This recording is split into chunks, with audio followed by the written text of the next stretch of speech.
بسم الله الرحمن الرحيم. السلام عليكم ورحمة الله وبركاته.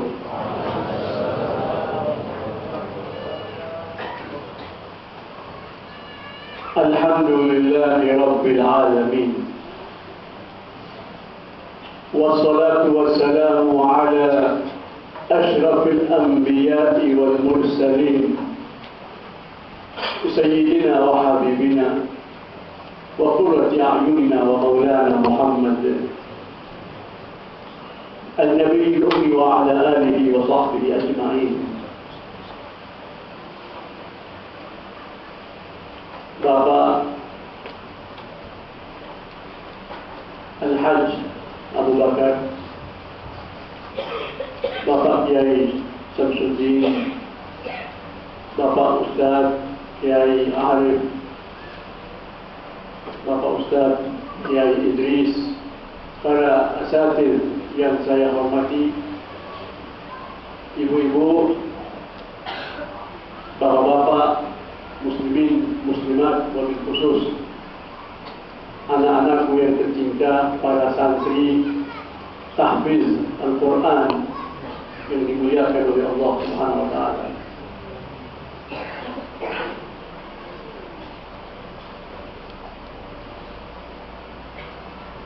Ana al-muhibbu wa muhjati la tanfani.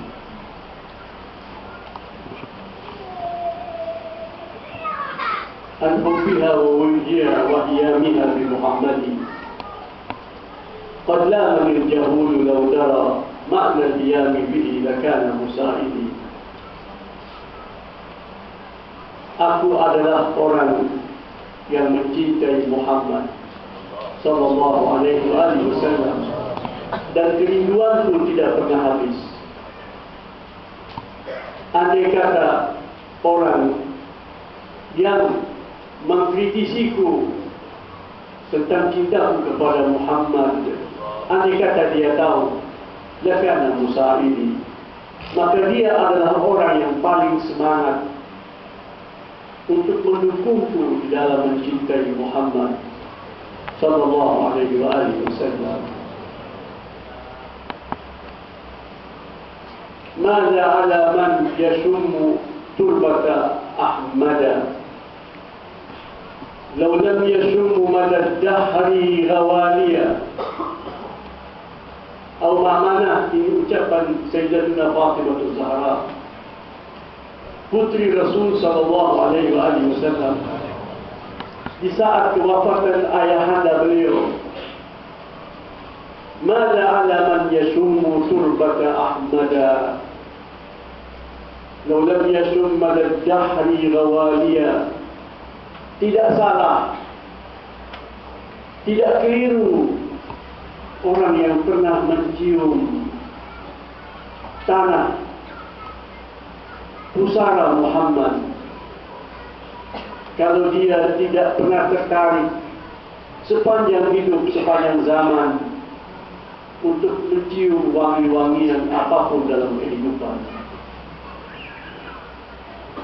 Ini ucapan putri beliau Fatimah Az-Zahra sambil mencucurkan air mata, orang yang sempat mencium tanah pusara yang membungkus jasad yang suci Muhammad sallallahu alaihi wasallam tidak akan pernah tertarik untuk mencium segala sesuatu yang indah, segala sesuatu yang wangi sepanjang zaman di alam semesta ini. Itulah Muhammad sallallahu alaihi wasallam.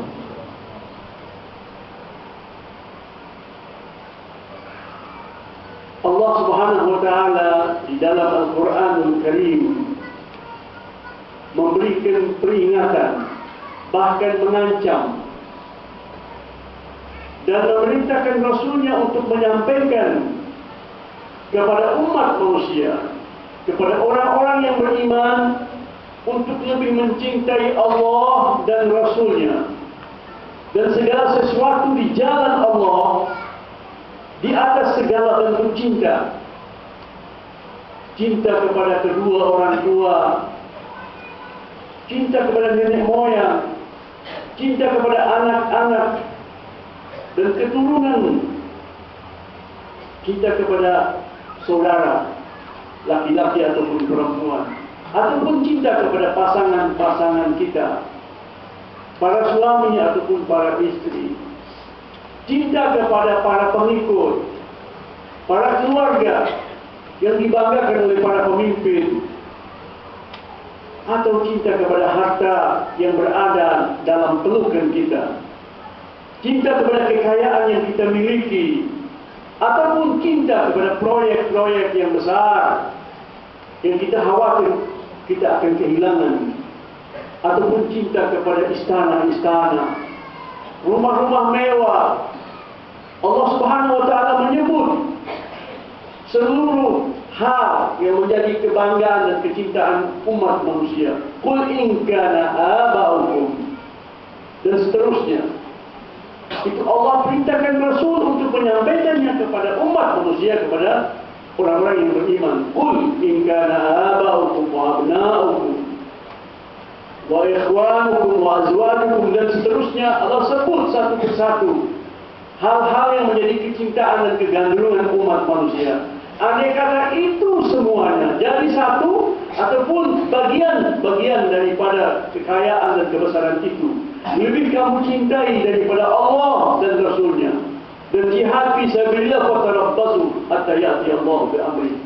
Allah mengancam, tunggu sampai datang ketentuan Allah, sampai datang kematian kamu, sampai datang saat perjumpaan dengan Allah di hari kemuliaan. Allah tidak ridha kalau ada sesuatu di dalam kehidupan ini yang lebih kita cintai daripada Allah dan Rasulnya Muhammad sallallahu alaihi wasallam, dan segala sesuatu yang diridhoi oleh Allah. Jihad fi sabilillah, Allah tidak ridha. Yang demikian itu merupakan suatu kewajaran, suatu kepatutan. An-Nabiyyu awla bil mu'minina min anfusihim. Allah menyatakan bahwa sang Nabi yang terkenal itu awla bil mu'minin, lebih berhak atas setiap orang yang beriman daripada dirinya sendiri. Ada hal-hal tertentu kita lebih berhak ketimbang ayah dan ibu kita. Hal-hal tertentu. Namun bukan Muhammad sallallahu alaihi wasallam. Nabi Muhammad itu lebih berhak atas kita daripada segala sesuatu yang berharga bagi kita. Kenapa demikian? Antara lain, sebuah ayat yang paling sering kita baca, khususnya ketika kita membaca sejarah Rasul, membaca kitab-kitab maulid, semacam kitab Ad-Dibai yang barusan kita baca itu tadi, yaitu firman Allah di penghujung surat Taubah. Dan kita tahu surat Taubah itu termasuk surat yang terakhir yang diturunkan atas Rasulullah, yaitu pada tahun 9 Hijriah, beberapa puluh hari sebelum wafatnya beliau, di mana Allah berfirman, laqad ja'akum rasulun min anfusikum azizun 'alaihi ma 'anittum harisun 'alaikum bil mu'minina ra'ufur rahim. Itu Allah bersumpah. Laqad itu artinya sumpah. Seakan-akan Allah menyatakan wallahi, demi kebesaranku, Allah bersumpah, laqad ja'akum, sungguh pasti telah datang Rasulun, laqad ja'akum, telah datang kepada kamu sekalian, wahai umat manusia, wahai para makhluk. Beliau adalah rahmatan lil alamin, khususnya orang-orang yang beriman. Laqad ja'akum, telah datang kepada kamu sekalian, Rasulun. Di sini Allah menyebut kata-kata Rasul dalam bentuk nakirah, sesuatu yang tidak kamu ketahui. Dalam kesempatan yang lain Allah menyebut beliau dalam bentuk ma'rifah. An-Nabiyyu, sang Nabi. Nabi itu. Namun ayat di penghujung surat Taubah Allah menyatakan laqad ja'akum rasulun min anfusikum. Ada sebuah tafsir yang menarik sekali. Min anfusikum, Rasulullah datang dari lubuk hati kamu. Dia datang bukan dari suatu tempat yang jauh. Tidak, dia datang kepada kamu dan dia muncul dari diri kamu. Dia sudah memasuki hati kamu. Dia sudah merasakan apa yang kamu rasakan. Dia sangat mengenal beban, tanggungan yang kamu pikul. Jadi Allah menyatakan tidak ada orang yang lebih simpatik kepada kamu seperti Muhammad sallallahu alaihi wasallam. Tidak ada orang yang merasakan kepedihan, kesedihan, kerinduan yang sedang kamu alami seperti Muhammad sallallahu alaihi wasallam. Dia datang dari diri kamu, dari lubuk hati kamu. Laqad ja'akum rasulun min anfusikum azizun alaihi ma anittum. Kata-kata aziz artinya, salah satu maknanya aziz artinya perkasa. Perkasa, kuat, hebat, itu aziz. Tetapi kalau kata-kata aziz ditambah dengan alaihi, itu jadi lawannya. Maka maknanya apa? Azizun alaihi, lemah, hancur, tidak berdaya. Kenapa Allah menyebut beliau begitu? Beliau tidak berdaya, beliau lemah. Kapan? Ma'anittum, jika kamu sakit, jika kamu sedih, jika kamu sengsara, jika kamu merana, maka beliau akan merasakan kepedihan yang besar. Siapapun di antara kita yang sakit, beliau merasakan kesakitan kita lebih daripada yang dirasakan oleh ibu kita. Yang menyatakan ini Allah Subhanahu wa ta'ala. Azizun alaihi ma anittum.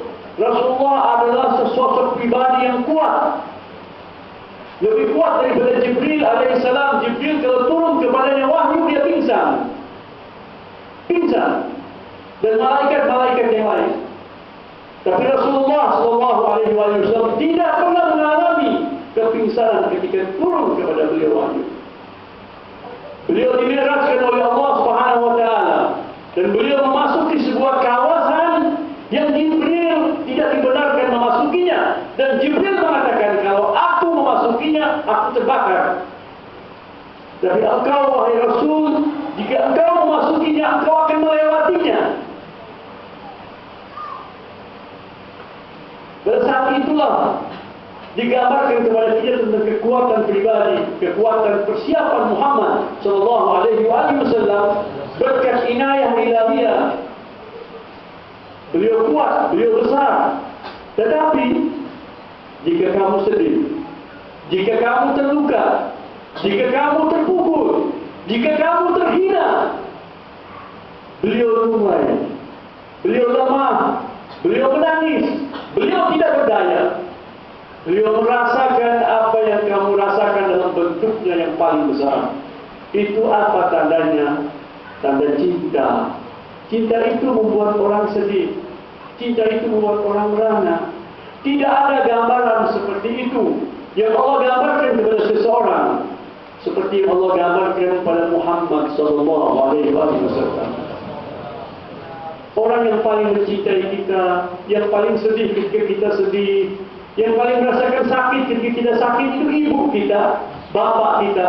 Itu Allah tidak gambarkan mereka begitu. Allah gambarkan Muhammad sallallahu alaihi wasallam. Mana mungkin kita dapat membalas jasa beliau?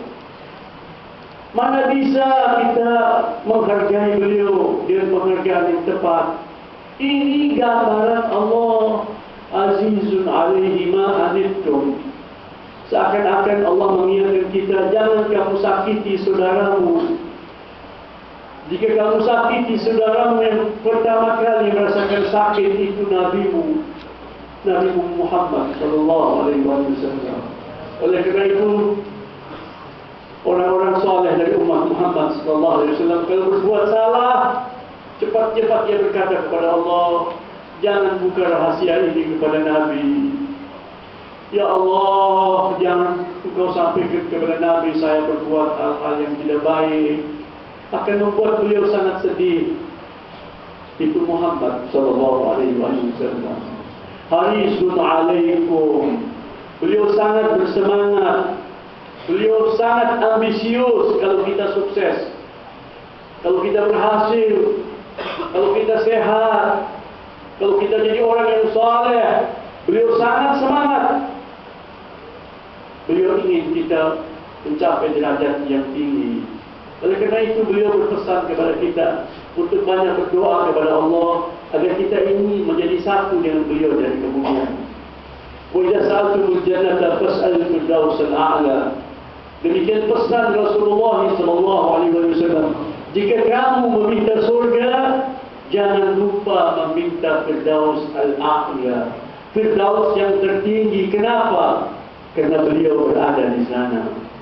Beliau tidak mau kita berpisah dari beliau dan kemudian. Itulah Rasulullah sallallahu alaihi wasallam. Harisun alaikum bil mu'minina raufur rahim. Dan kepada orang-orang yang beriman, beliau itu rauf rahim. Rauf itu kira-kira maknanya apa? Pengibar. Mengibar. Itu iba itu ada sesuatu yang khusus di dalam apa? Di dalam kasih sayang. Iba. Rahim. Beliau itu pengibar, beliau itu penyayang. Al-Imam Al-Razi dalam tafsirnya Al-Kabir mengatakan itu maknanya Ar-Rahim itu penyayang. Rasulullah sallallahu alaihi wasallam kepada mukminin khususnya. Kalau tadi kan sifat tadi itu umum sekali pada seluruh umat manusia. Jadi cinta dan sayang beliau bukan hanya sebatas kepada orang yang beriman. Beriman kepada beliau tidak, beliau rahmatul lil alamin. Tetapi kepada orang yang beriman ada sesuatu yang lebih khusus. Dikatakan oleh Allah, wa bil mu'minina raufur rahim. Itu dua sifat Allah Subhanahu wa taala. Dan kepada orang-orang yang beriman, beliau itu rauf rahim. Kata-kata rahim itu lebih umum. Kata-kata yang menunjukkan ra'fah, rauf itu lebih khusus. Sehingga Imam Razi mengatakan beliau itu sayang kepada seluruh mukminin. Yang alim sama dengan yang bodoh. Beliau sayang kepada mukminin yang saleh dan yang saleh. Beliau sayang kepada mukminin yang kaya dan yang miskin. Beliau sayang kepada seluruh mukminin, rakyat jelata dan para pemimpin. Beliau sayang kepada seluruh mukminin yang sakit dan yang sehat, yang kecil dan yang besar. Tetapi beliau itu ra'fah, apa pengibar, khususnya kepada yang miskin, khususnya kepada yang bodoh, khususnya yang tidak soleh. itu beliau sangat iba, khususnya yang masih kecil, khususnya yang sudah tua, sampai ada bagian-bagiannya yang menggambarkan ini Allah Subhanahu wa Ta'ala. Ini bukan ucapan seorang penyair, bukan pujian seorang sahabat. Ini pernyataan Allah Subhanahu wa Ta'ala. Maka tidak ada orang yang paling merindukan kita seperti Muhammad SAW. Tidak ada orang yang kepeduliannya lebih besar tentang kita ini daripada Muhammad SAW. Tidak ada orang yang merindukan kita. Bapak-bapak kita, ibu-ibu kita, kakek-kakek kita, guru-guru kita yang sudah meninggal dunia itu merindukan kita. Tetapi tidak sebesar kerinduan Muhammad SAW kepada kita ini, orang-orang yang beriman. Maka tidak mungkin ketika turun firman Allah Subhanahu wa Ta'ala yang berbicara tentang selawat, Inna Allah wa malaikatahu yusalluna 'alan nabi ya ayyuhalladzina amanu sallu 'alaihi wa sallimu taslima. Tentunya beliau sangat gembira, sangat bahagia. Kenapa? Kerana dalam firman Allah tersebut terkandung makna Allah menurunkan salawat. Apa itu salawat? Salawat itu rahmat yang paling khusus, rahmat yang paling istimewa, rahmat yang paling tinggi. Mungkin akan dirasakan nanti di hari kemudian atau dalam kondisi-kondisi yang sangat sulit. Rahmat itu Allah turunkan. Dan Allah menurunkan selawat itu abadi dan azali. Selawat itu diturunkan atas Rasul sebelum Allah menciptakan alam semesta. Sebelum Rasulullah menciptakan Muhammad SAW, rahmat itu sudah diberikan kepada beliau. Dan selama-lamanya, itu makna dari redaksi. Inna Allah wa malaikatahu yusalluna 'alan nabi. Namun, kegembiraan beliau lebih besar lagi ketika Allah menyatakan man salla 'alaika marratan sallallahu alaihi marrat atau ma'mana. Ketika datang malaikat menyampaikan kepada beliau, wahai kekasih Allah, wahai Rasul Allah, Allah telah menetapkan siapa-siapa dari umatmu yang memohonkan selawat dari Allah atasmu satu kali, Allah berjanji memberikan kepadanya 10 selawat. Ketika berita ini disampaikan kepada beliau, langsung beliau sujud. Kegembiraannya jauh lebih besar. Perhatikan saja, seorang bapa yang baik, dia bergembira ketika dia sukses. Tetapi kegembiraannya akan lebih besar kalau anaknya sukses. Itulah Rasul SAW. Beliau sangat gembira, sangat bersyukur kepada Allah Subhanahu wa Ta'ala ketika Allah menyatakan selawat atas beliau dari azali sampai abadi dan seterusnya.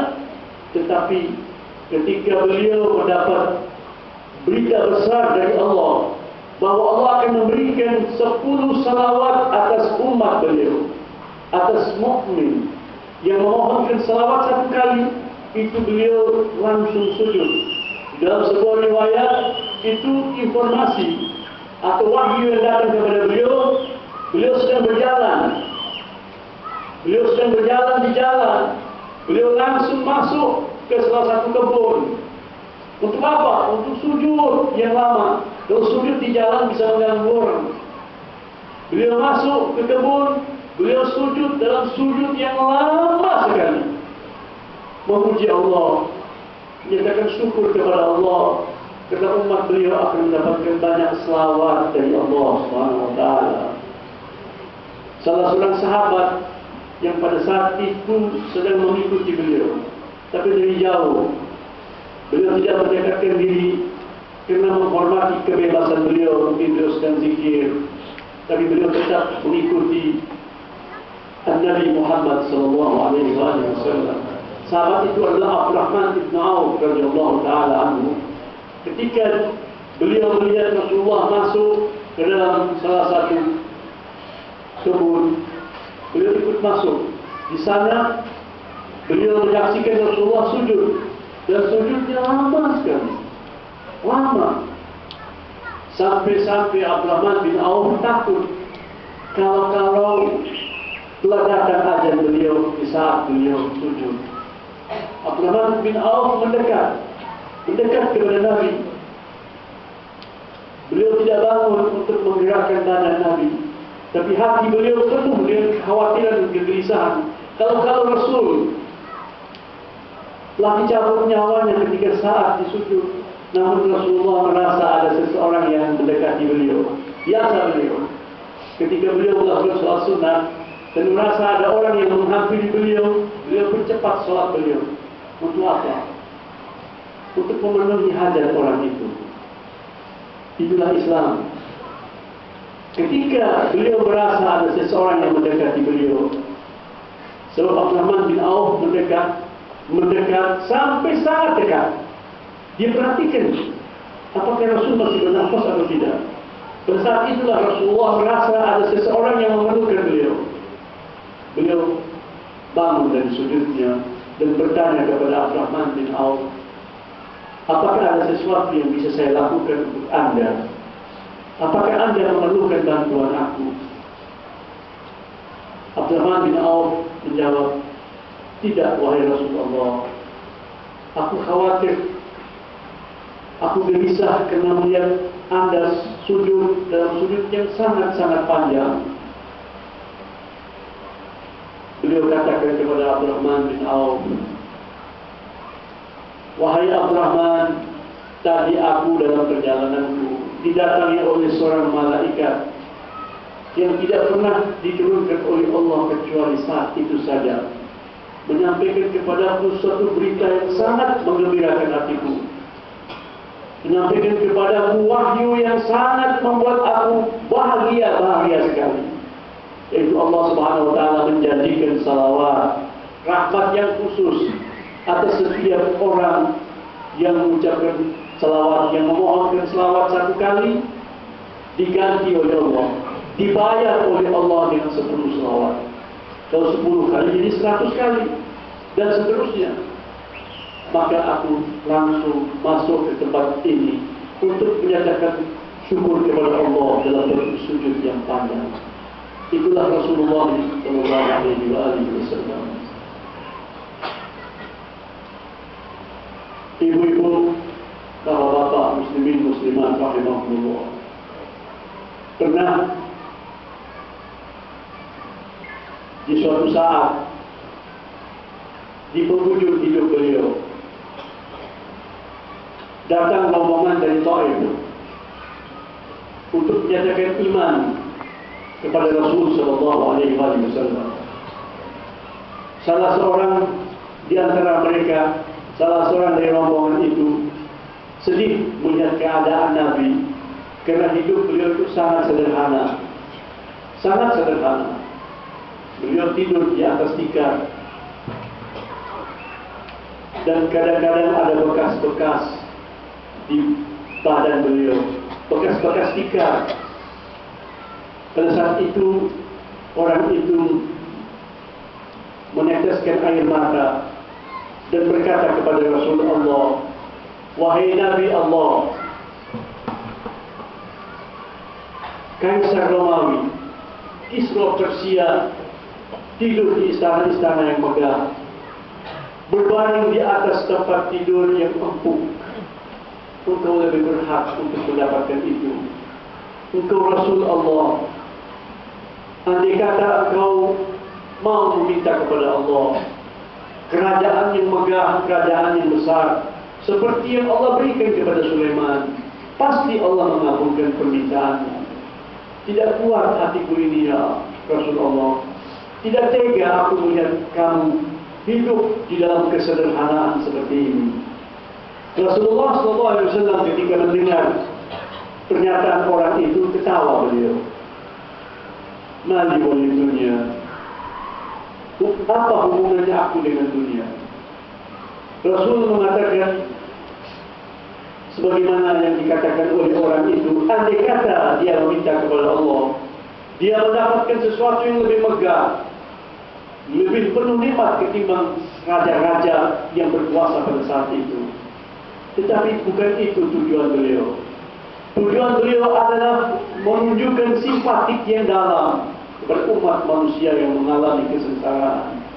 Sehingga beliau pernah bersabda, kalau kamu dalam keadaan susah, kamu dalam keadaan sedih, ingat aku. Itu pesan Nabi kepada kita. Kalau kita sedih, kita susah, ingat Rasulullah. Jika kamu ingat kepada aku, akan terhibur hati kamu. Kamu dalam keadaan susah, bukan Allah tidak peduli kepada kamu. Kamu dalam keadaan sedih, bukan Allah menghina-hinakan kamu. Rasul SAW ingin kita bersadar bahwa beliau adalah hamba Allah yang paling terpuji, yang paling dicintai oleh Allah SWT. Maka kehidupan beliau semuanya bukan saja pembimbing bagi umat manusia, tetapi juga merupakan hiburan bagi orang-orang yang susah.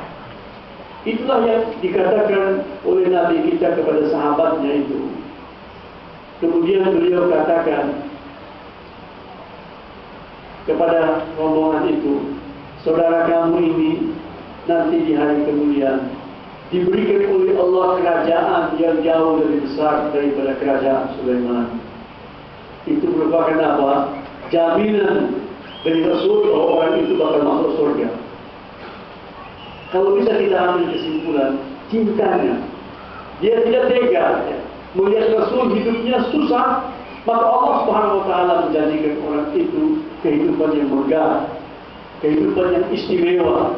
Rasul mengatakan, sahabat kamu ini, saudara kamu ini akan mendapatkan dari Allah kerajaan di hari kemudian yang jauh-jauh lebih besar daripada kerajaan Sulaiman. Kemudian beliau menyatakan bahwa setiap nabi, setiap rasul telah diberikan oleh Allah Subhanahu wa taala janji pengabulan doa khusus, doa kebesaran. Siapa saja daripada nabi diberikan oleh Allah satu kesempatan. Berdoalah kamu satu doa yang kamu anggap paling besar, paling megah, saya akan berikan kepada kamu. Dan saya juga, seperti nabi-nabi yang lain, telah mendapatkan kesempatan yang sama. Kemudian beliau mengatakan, semua nabi-nabi itu sudah memanfaatkan kesempatan tersebut. Beliau ingin kita ini mengerti bahwa Nabi Allah Sulaiman itu telah memanfaatkan doa itu ketika dia menyatakan kepada Allah, Rabbighfirli wa habli mulkan la yanbaghi li ahad. Itu memang dijanjikan oleh Allah. Silakan Sulaiman, kamu minta apa saja yang wajar, yang patut, sesuai dengan sunnatullah. Minta apa saja. Maka Sulaiman meminta kepada Allah apa? Ini akhlaknya para nabi, sudah dijamin, disuruh. Tapi dia mulai doanya dengan istighfar. Rabbighfirli wa habli mulkan la yanbaghi li ahad. Ya Allah, ampunilah dosaku dan berikanlah kepadaku kerajaan yang tidak Engkau berikan kepada siapapun. Hampir Rasulullah SAW menunjukkan kebesaran beliau. Jadi beliau ingat pada doa Sulaiman. Ya, beliau hampir saja mempertontonkan iblis yang dahulu sempat menipu ayah kita Adam alaihissalam. Ya, pernah mentertawakan ibu kita, membohongi ibu kita Siti Hawa. Itu pernah ditangkap oleh Rasulullah. Rasulullah ingin panggil sahabat-sahabatnya, ingin lihat, nih kamu lihat ini, iblis ini kecil, remeh, hina-hina. Hampir Nabi itu mau mempertontonkan sahabat-sahabat beliau iblis. Namun beliau katakan, tidak jadi aku, karena aku ingat doa saudaraku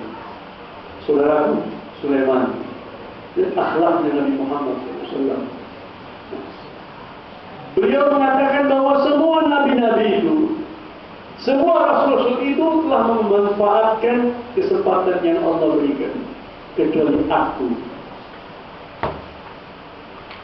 Beliau belum memanfaatkan itu. Bahkan beliau mengatakan, "Wastawda'tuhu inda rabbi." Aku tidak memanfaatkan, bahkan lebih daripada itu, aku kembalikan kepada Allah. Kesempatan yang diberikan kepada beliau itu dikembalikan kepada Allah. Ya Allah, aku titipkan doa ini kepada Engkau. Kesempatan ini, ya Allah, aku berikan kepada Engkau sebagai titipan. Seakan-akan beliau mengatakan, ya Allah, aku takut dalam kondisi-kondisi yang sulit, dalam bahaya-bahaya yang besar, aku menggunakan doa itu. Nah, andai kata menggunakan, dia tidak berfungsi. Kenapa? Sudah kutitipkan kepada Engkau. Tidak ada padaku. Kutitipkan kepadamu, ya Allah. Untuk apa? Beliau katakan, untuk memberikan kepada umatku hari kemudian. Bayangkan ibu-ibu, bapak-bapak, beliau mendapat kesempatan doa yang paling ampuh, doa yang paling hebat. Beliau tidak memanfaatkannya. Bahkan beliau kembalikan kepada Allah sebagai titipan. Dan dia katakan, ya Allah, doa ini kuberikan kepada umatku dari kemudian. Kutitipkan kepadamu, nanti ku minta lagi dari kemudian. Wahia la ilaha insyaallah. Dan umatku akan mendapatkan kebesaran doa itu di hari kemudian. Kita tidak tahu. Para ulama mengatakan dia syafaatul kubra. Itulah syafaat yang paling besar. Wallahu a'lam. Pendek kata, doa itu dititipkan kepada Allah untuk diberikan kepada umat, bukan kepada orang perorangan, bukan kepada keluarga beliau saja, bukan kepada sahabat-sahabat beliau saja, bukan kepada orang-orang soleh dari umat beliau saja. Tapi beliau katakan, kan ku berikan doa itu kepada umat beliau. Itulah Muhammad sallallahu alaihi wasallam.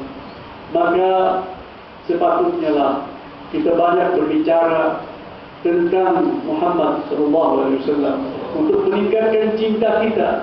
Cinta itulah yang menempatkan kita di derajat yang tinggi.